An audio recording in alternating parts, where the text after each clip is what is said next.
Wild Israel takes you to the lowest place on earth, the Dead Sea, 1,400 feet below sea level. Discover the animals that survive around this body of dead salt-saturated water, that endure the barren landscape, impassable cliffs, and temperatures that soar above 118 degrees Fahrenheit. Investigate salt caves plunging 330 feet into the ground and sudden flash floods that rage through mighty canyons.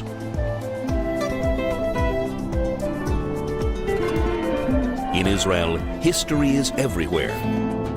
Religion and cultures have intersected over the centuries. But the country is less known for its fascinating wildlife and terrain.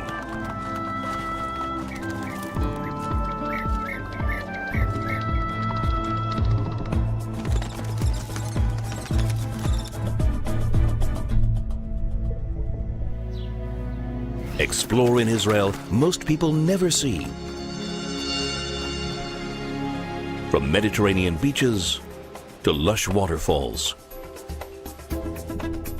From colorful coral reefs to green mountains and ancient desert landscapes. And from snowy peaks to the world's lowest sea at the foothills of the Judean desert, where rare and unexpected animals make their home.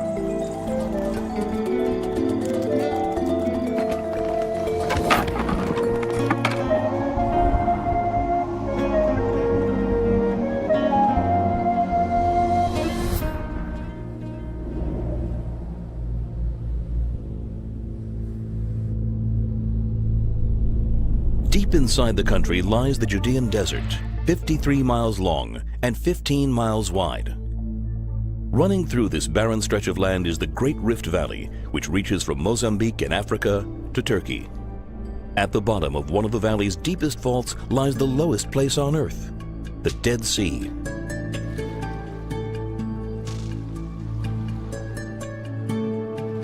The Dead Sea is one of the saltiest lakes in the world. Any animal that dares to drink here will suffer a painful death.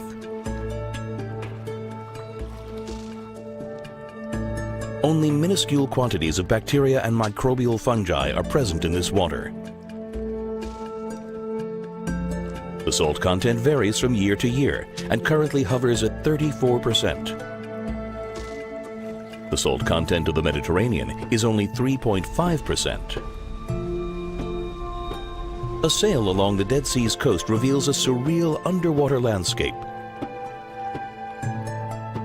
These salt pillars have crystallized around currents of fresh water rising up from underground springs.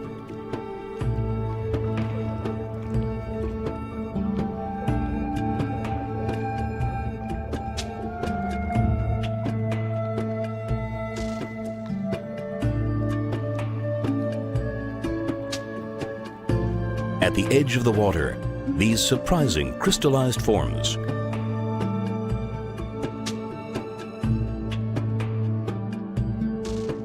Shining, beautiful salt sculptures, stalactites and stalagmites.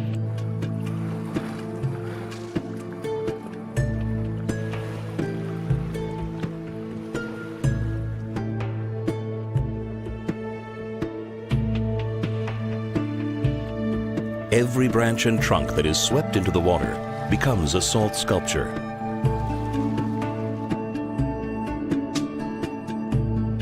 Each stone becomes an anchor for the creation of salt crystals.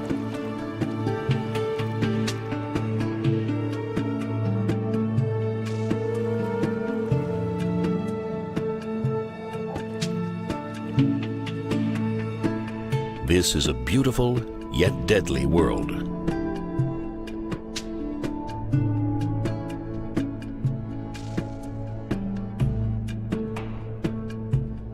West of the sea, above a steep cliff hundreds of feet high, looms the Judean desert. 15 miles wide, it stretches to the foothills of the Judean mountains.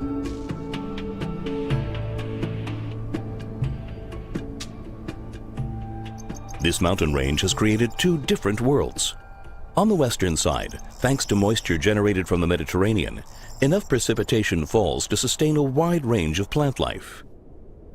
But as the moist, cool air mass crosses over the Judean peaks, it warms up and evaporates, so virtually no rain falls on the eastern side, as it is blocked by the mountain range. This phenomenon has created a rain-shadow desert, dry, harsh, and yet some creatures have made the desert their home. How is this possible? And why do they choose to live right here? The view from above reveals, even at the peak of summer, a shocking patch of green. Dozens of small springs flowing into clear pools. Here, at the edge of the Dead Sea, the lowest place on Earth, the hottest place in Israel, is the Einot Tzukim region. The water comes from rain that fell years before on the Judean mountains and eventually flowed eastwards underground until it reached the coast of the Dead Sea. This slow underground flow has created a paradise in the desert. In the pools at Einot Tzukim swim schools of various species of tilapia. The tilapia feed on the water plants, which thrive in these ideal conditions of abundant water and heat.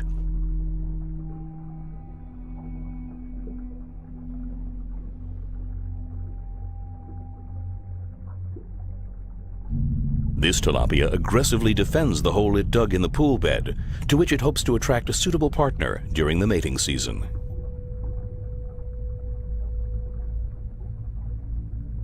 The springs also sustain lush tamarisk thickets, which in turn hide and shelter an entire world.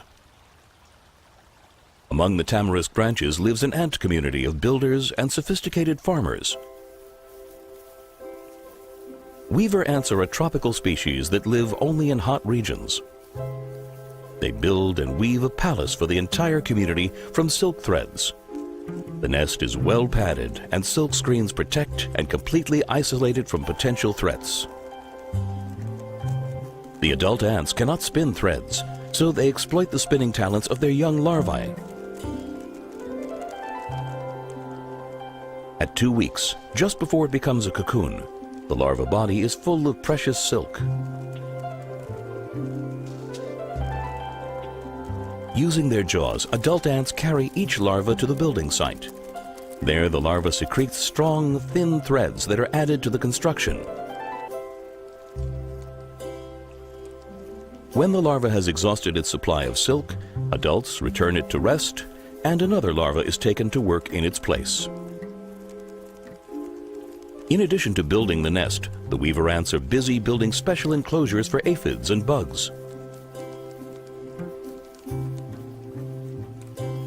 The aphids and cicadas are nurtured just like a herd of sheep or cattle.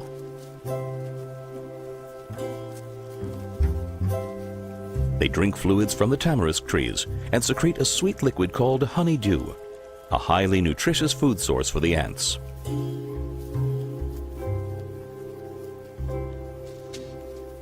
When an ant needs to feed, it uses its antennae to tickle the aphid or cicada, which then offers up a drop of the nutritious sugar water.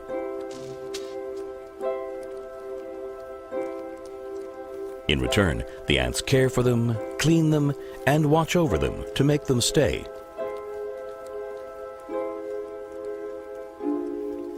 And they are not alone here, in this complex world on the edge of the Dead Sea. Far above, in the tamarisk treetops, are some strange-looking large balls of twigs. In fact, these are nests. Who would choose to live near the Dead Sea, where the temperature can hit 118 degrees Fahrenheit? Unique to the region, these are Dead Sea sparrows. Before the mating season, they settle in colonies, only in the hottest and most extreme areas, but always near flowing water.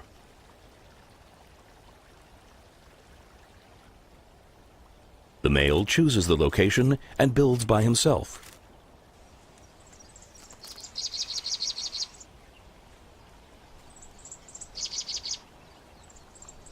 Once the nest is built, he stands on the nest or next to it, singing and flapping his wings for hours on end to attract a female. This female joins him. They will line the nest together, and she will lay her eggs inside. Then she broods alone. The optimal temperature for the eggs is 95 degrees Fahrenheit. Higher temperatures would kill the embryos.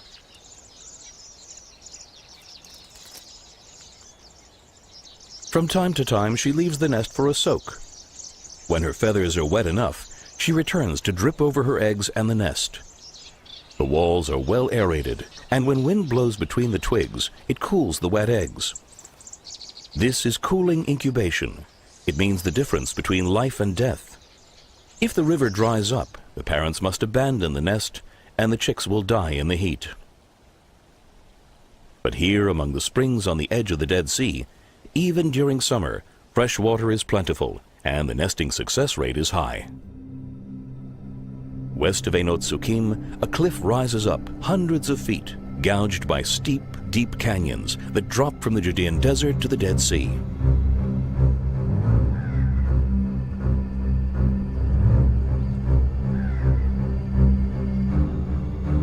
These canyons have provided a hiding place and a refuge for humans and animals. From King David, who fled for his life, to the Masada rebels who fought the Roman army.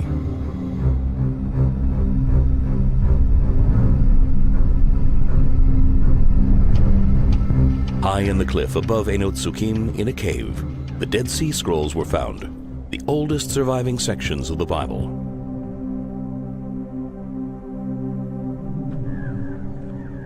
These cliffs and the caves have also sheltered a rare predator, the Arabian leopard. It's the smallest leopard in the world, but is still powerful enough to hunt rock hyrax, ibex, and domesticated camels and donkeys. Just 1 hour away from busy modern Jerusalem in the late 70s, 12 leopards were seen wandering these canyons, drinking from the spring water at Einot Sukkim and terrifying the desert animals. These rare leopards were captured with still cameras in a very few photos. In 1980, astonished by the sightings, researchers hid in cliffs to try to observe these large predators and document their movements.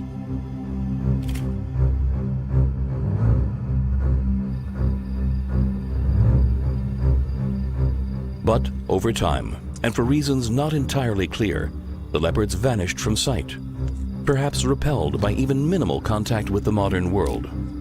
Only an occasional footprint or a possible sighting give hope that one or two are still here.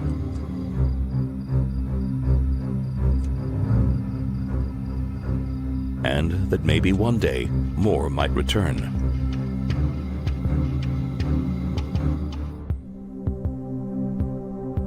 As the leopard community vanished from the Judean desert, another predator claimed the top of the food chain. The striped hyena.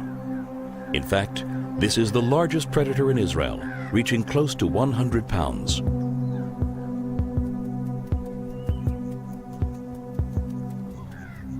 The hyena lives a solitary life, feeding on abandoned carcasses or hunting weak and sick animals.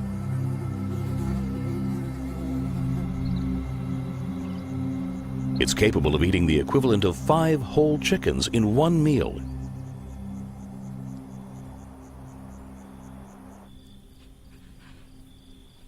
Its sense of smell is highly developed, and the hyena can locate carcasses across great distances. Western burial practices were founded in this region. It's possible that the ancient custom to place a large stone over a grave stemmed from the desire to keep hyenas from digging up the body.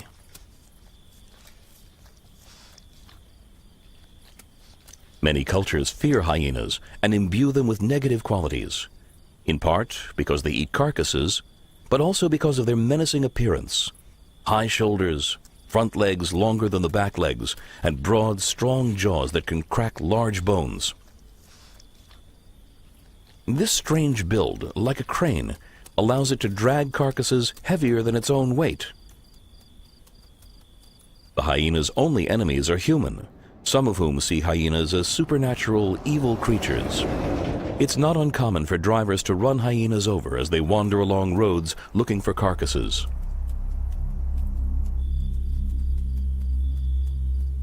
This female hyena lives alone throughout the year.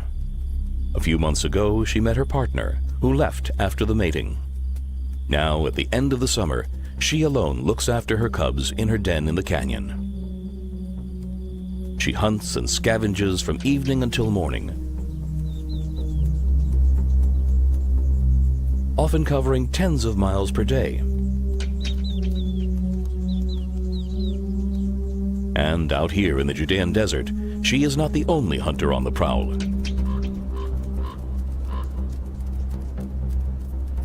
This pack of wolves is also searching for food. Like the hyena, they're mostly nocturnal.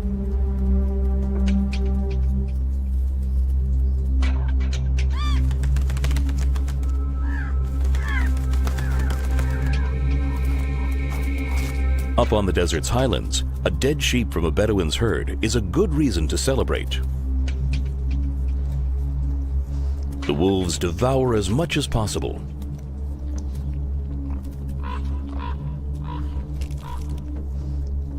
Each one can eat up to 18 pounds in one meal.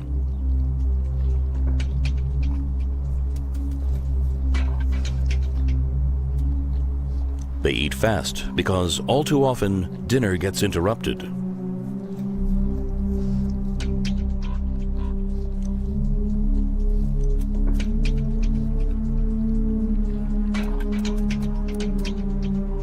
Satisfied and full, they do not need to fight for the remains.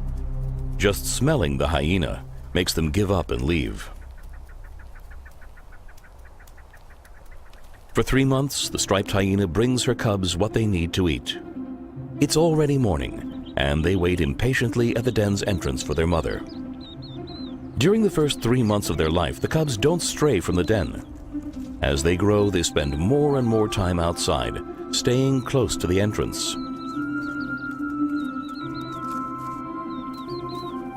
They have plenty of time for social interaction, playing biting games and honing their wrestling skills.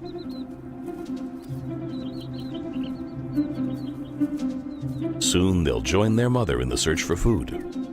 But even while eating meat, they continue to suckle until they're 6 months old.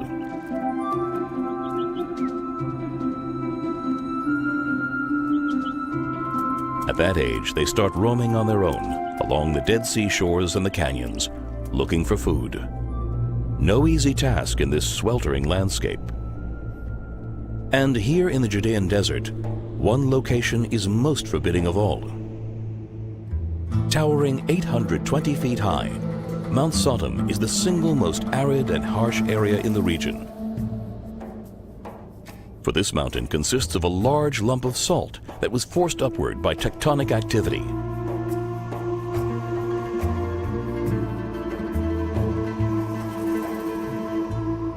The meager rains that fall here gouged the soft salt rocks, creating tall chimneys whose bases stand at the same level as the Dead Sea. Underground rivers left behind canyons and caves of spectacular beauty. While conducting a study, scientists climbed to the peak before descending to a depth of some 330 feet in darkness, pierced only by flashlights.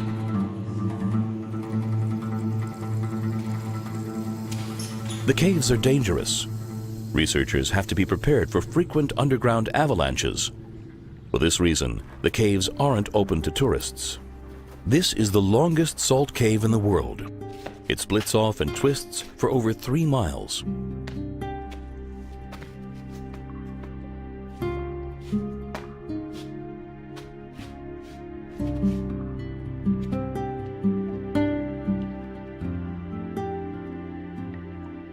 The mountain contains even more natural hallways and passages, as well as underground lakes.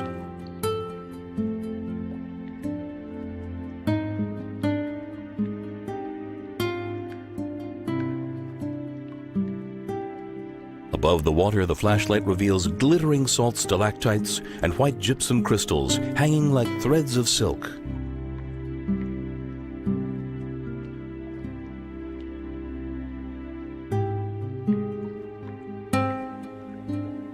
Even during the summer heat, a cool atmosphere prevails in the cave.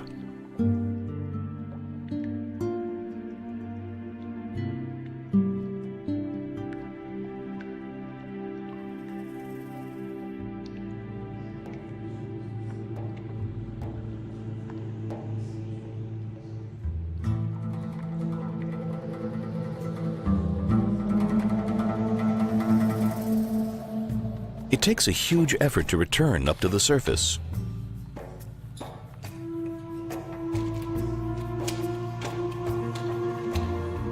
Outside, the summer heat, soaring to 118 degrees Fahrenheit, evaporates and desiccates the soil and sea.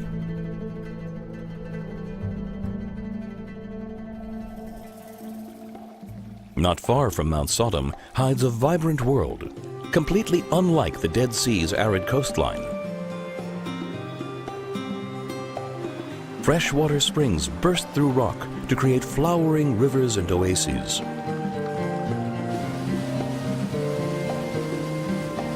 Walls and humid cliffs are adorned with mosses and ferns, even at the height of summer.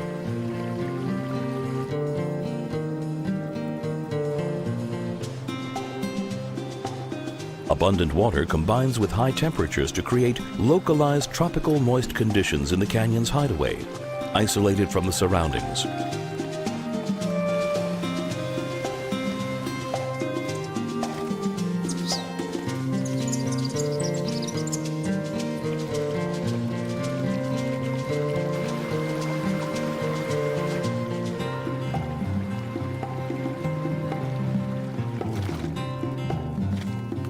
This incredible alchemy allows plants of the humid subtropics to grow alongside desert plants. This, in turn, has opened up a lush new world in the desert.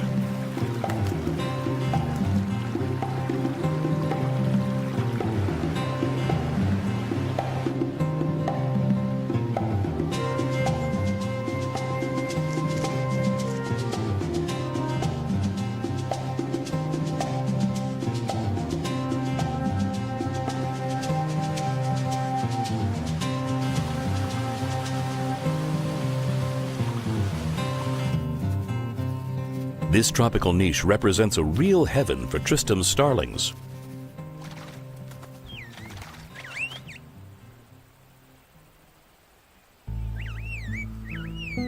The call of the Tristram starling is now heard throughout the Judean desert.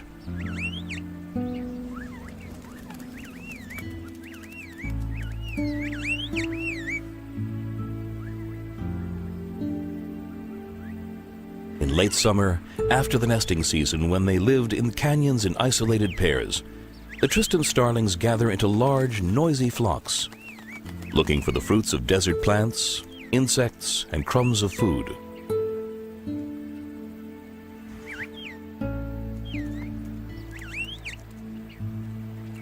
The birds will live as a group from now until the end of the winter. Autumn approaches in the Judean desert. Temperatures drop. The sun becomes more merciful. Muffled knocking sounds begin to echo among the cliffs throughout the day. For the desert's inhabitants, these sounds herald the coming autumn.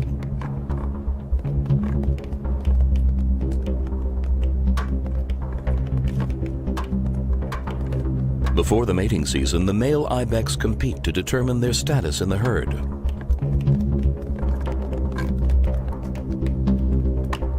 In early autumn, it looks like a game, not a real fight. But as the days pass, the confrontations become serious.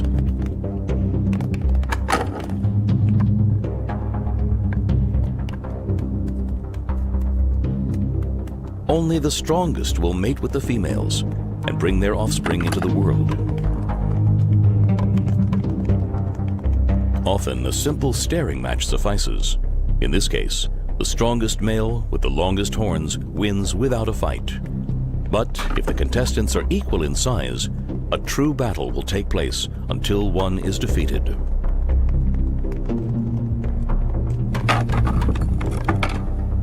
These blows would cripple a human. Most other animals would be badly injured, but not the ibex. Their strong skulls help protect them from the brute force of these impacts.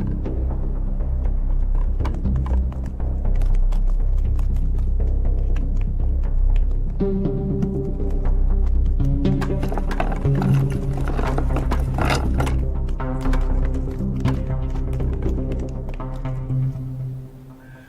loser appears to feel exhausted.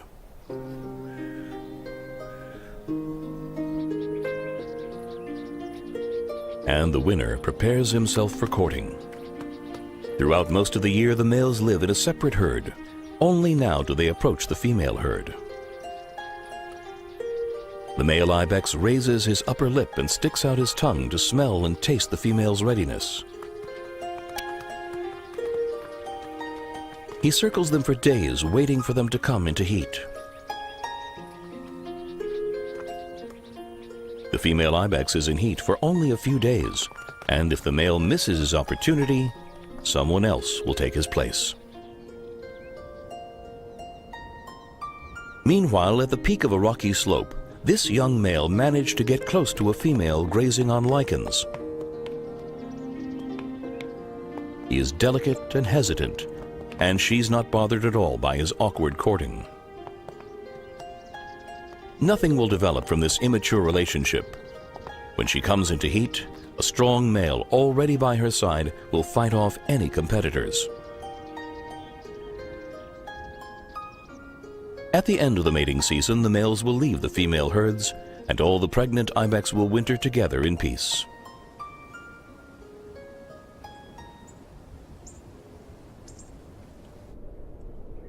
These cliffs and caves near the Dead Sea look desolate. But as the desert cools, they offer a haven for countless other creatures.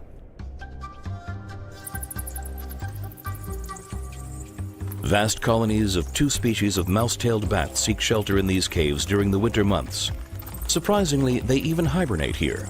They're the only mammals known to hibernate in consistently warm temperatures. They migrate along the length of the Syrian-African fault line. At the end of the winter, the males and females meet for a short period in a special mating cave, and then in the summer migrate north along the deep Rift Valley. In their summer home in northern Israel, they live in separate caves, one for females and one for males. The females need an environment 6 degrees Fahrenheit hotter than that of the male habitat.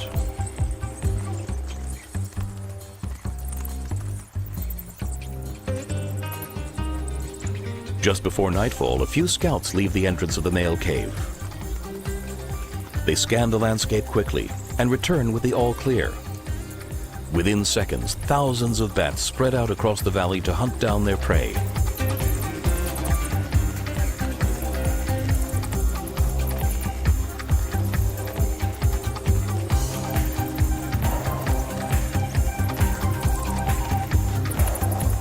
The return to the cave is gradual, after each bat has fed enough.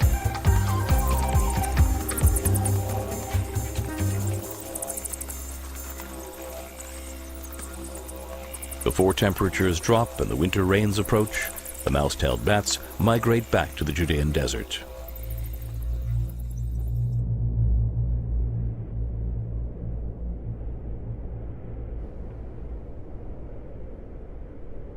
Winter rains in the Judean desert are rare, but west of the desert on the Judean mountains there is rain, and a few times a year the range is even covered in snow for several days.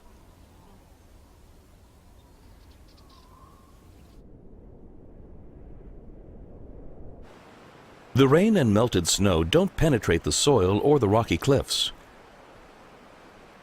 They run eastward, flowing into rivers, and, without warning, build into stormy flash floods that cross the entire Judean desert.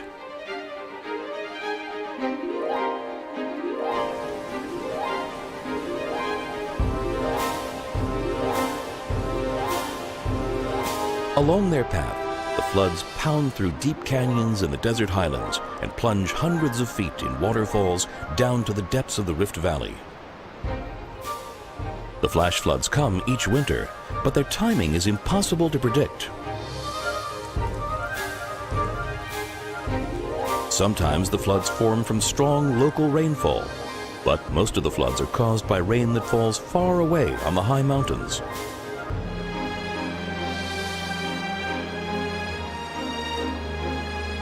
On these occasions, the sun can be shining in the Judean desert, the sky a pure blue, and seemingly out of nowhere, a powerful flood can strike.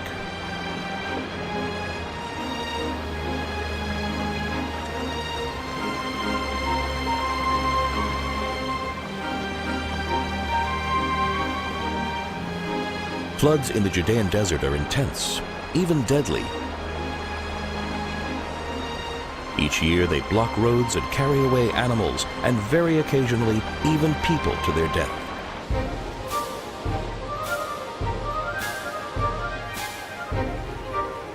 Each flood brings with it water of a different color depending on the drainage area and the materials it collected on the way.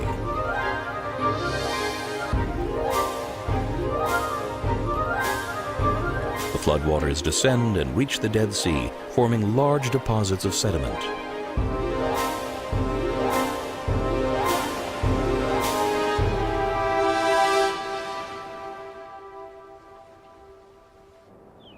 Despite the flood's destructive power, the desert's inhabitants prepare themselves and wait for this water for the entire year.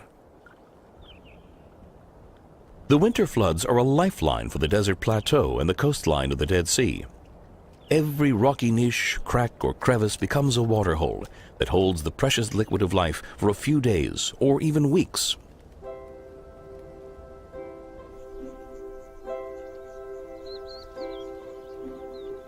After the winter floods, the desert plateau bursts into life.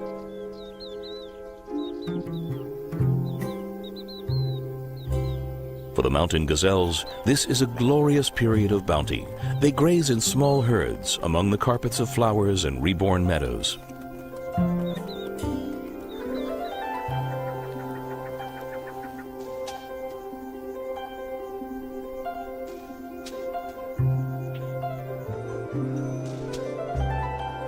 During this period, as in centuries past, tribes of wandering shepherds come with their camels, sheep, and goats, enjoying the abundance of greenery that covers the soft hills.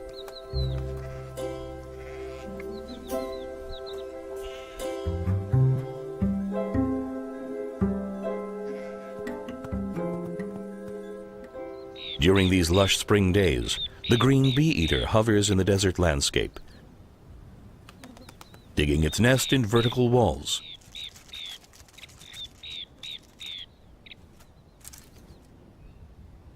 Alert to all threats, the male brings food to the female and invites her outside to eat.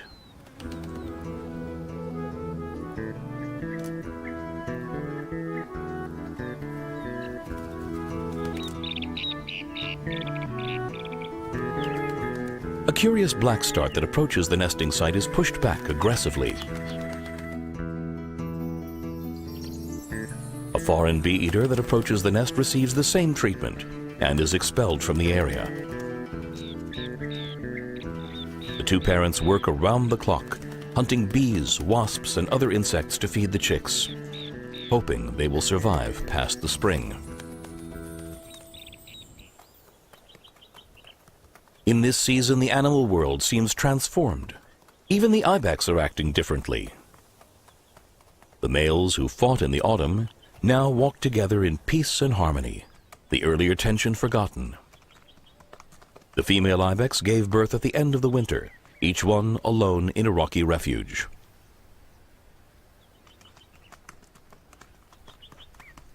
After only a few days, they were back with the herd, each female ibex with a kid or two.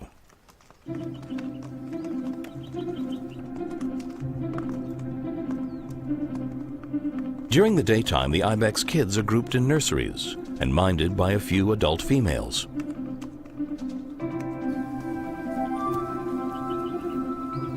All the other mothers are busy grazing.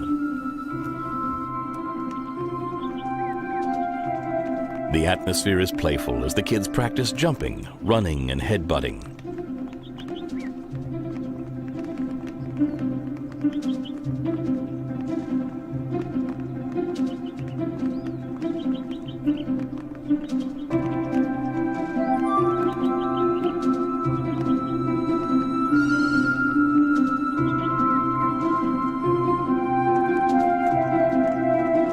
Each female knows her own kid intimately and returns to suckle it, and only it, every few hours.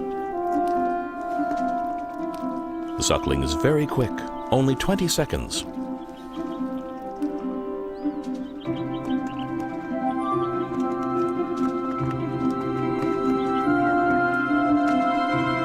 Just a few days old, the kids already wander and climb the desert cliffs without a worry. Sturdy and nimble, their short, strong legs well adapted to the terrain.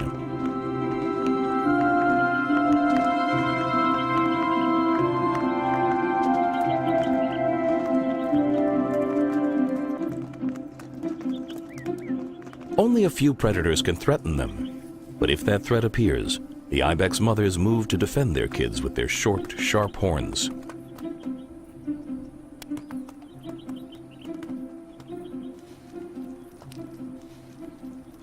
After only a few weeks, the kids take their first taste of the foliage. Their diet gradually changes until they stop suckling at about 4 months.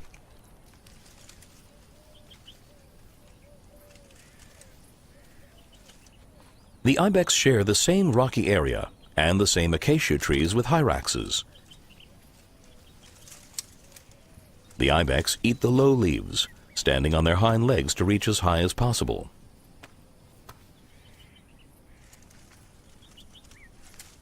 The hyraxes are light and agile, able to reach the soft leaves at the ends of the branches.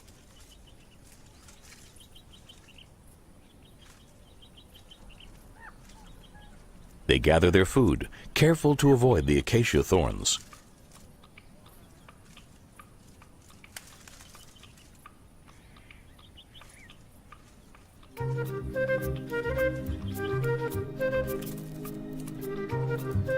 In the spring, the rock hyraxes reproduce.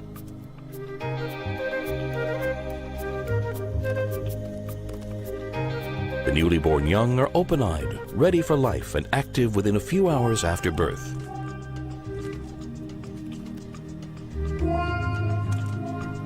They're raised collectively by the mothers.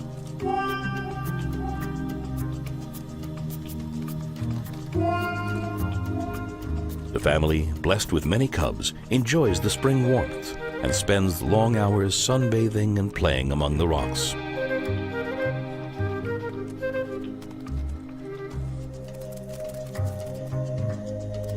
Zoologists have evidence that hyraxes are closely related to elephants.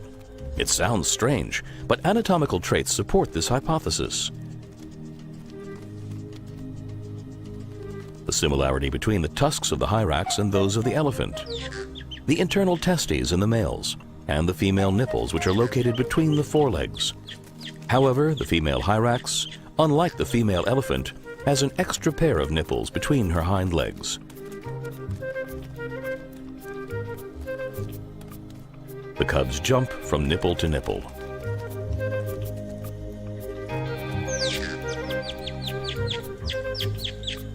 While the mothers raise the cubs, the father stands on a high observation point to keep watch.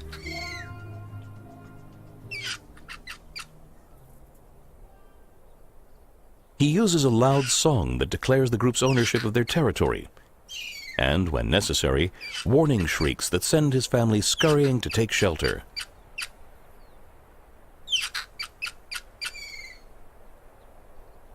The hyraxes also listen for warnings from their neighbors.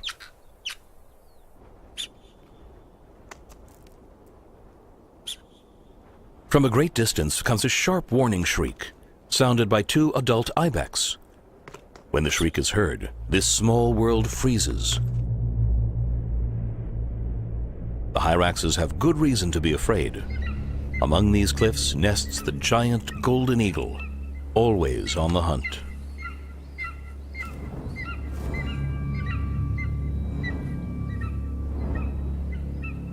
The eagle needs to feed his chicks in the nest, and a dawdling hyrax will be snapped up by his strong talons.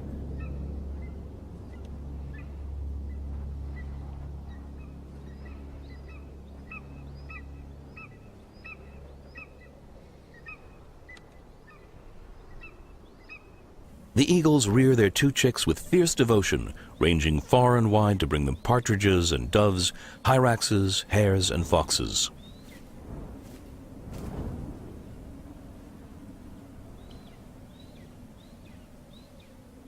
This eagle has captured a live tortoise that even now struggles to get away from this high-altitude death trap.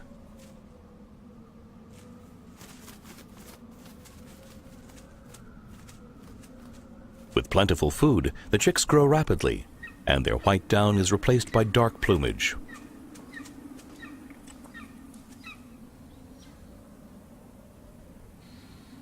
The maturing chicks begin to display the necessary aggression.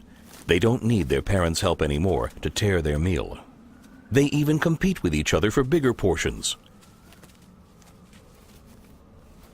The eagles are monogamous and mate with the same partner for many years, maybe for their entire life. They regularly repair their nest with twigs and human garbage.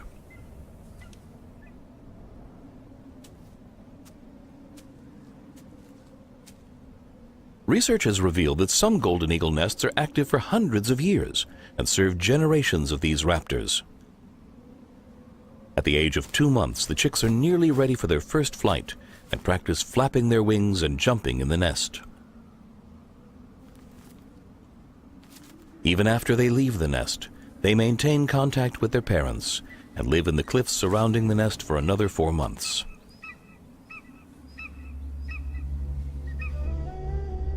The lofty cliffs of the Judean desert are almost inaccessible. Their treacherous structure kept hidden a number of cliff dwellers. Blandford's fox lives here, seldom seen. This is a small and very rare fox, weighing only 3 pounds. These foxes live in pairs for life. At night, they go out together to look for caper fruits and edible arthropods like scorpions.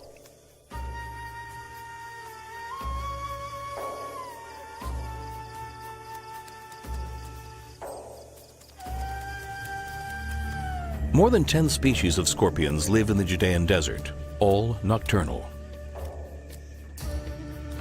Under the night sky, they scout for small reptiles and insects, trying not to fall prey themselves.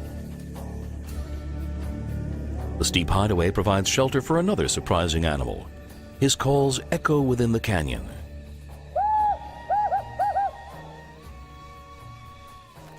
A desert tawny owl and her chicks.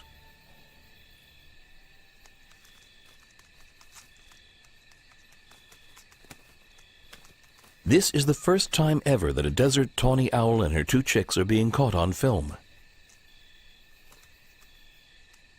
The mother hunts and gently feeds the chicks on the rocky ledge with scorpions and large spiders, geckos, and other small animals.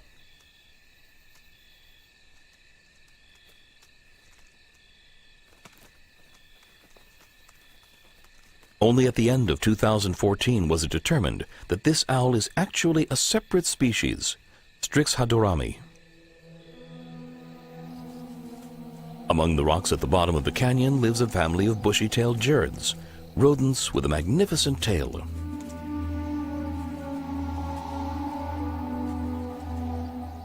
The mother suckles her tiny pups in the burrow. But the father of this little family will never return. Looking for food at night exposed him to the owl's sharp eyes. A few minutes ago, he was caught and delivered to the chicks on the rocky ledge.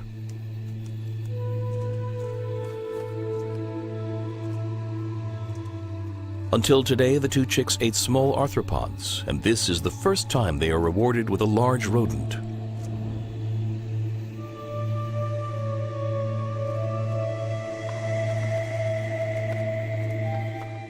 The maturing chick has difficulty swallowing it.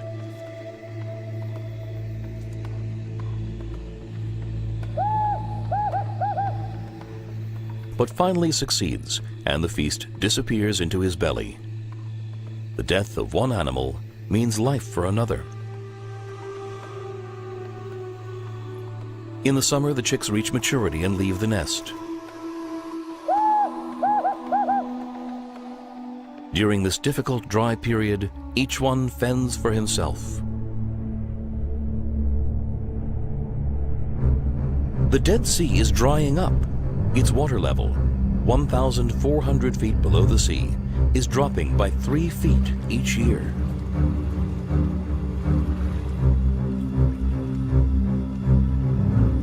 The Jordan River was once the Dead Sea's main source of water.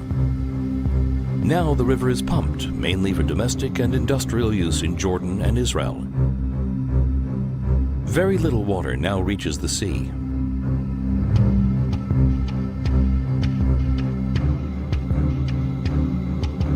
At the same time, both Israeli and Jordanian quarrying operations extract minerals from the Dead Sea, like potassium and bromide, present in very high concentrations. To do this, the sea's water must be intentionally evaporated. The dropping sea level creates grave and unforeseen ecological problems. As the salty water recedes, it is replaced by fresh groundwater. This dissolves the salt layers in the deep soil, creating large underground hollows. The upper layer can then collapse suddenly into these hollows and create deep pits known as sinkholes. In recent years, about 1,200 sinkholes have developed along the coastline of the Dead Sea. These pits are inhospitable to both animal life and agriculture. Israeli geologists are trying to predict the location and timing of the next sinkhole collapse. They're even examining ways to stop the soil collapsing, such as diverting water to the Dead Sea and restoring previous water levels. However, a safe way to resolve the issue hasn't been found.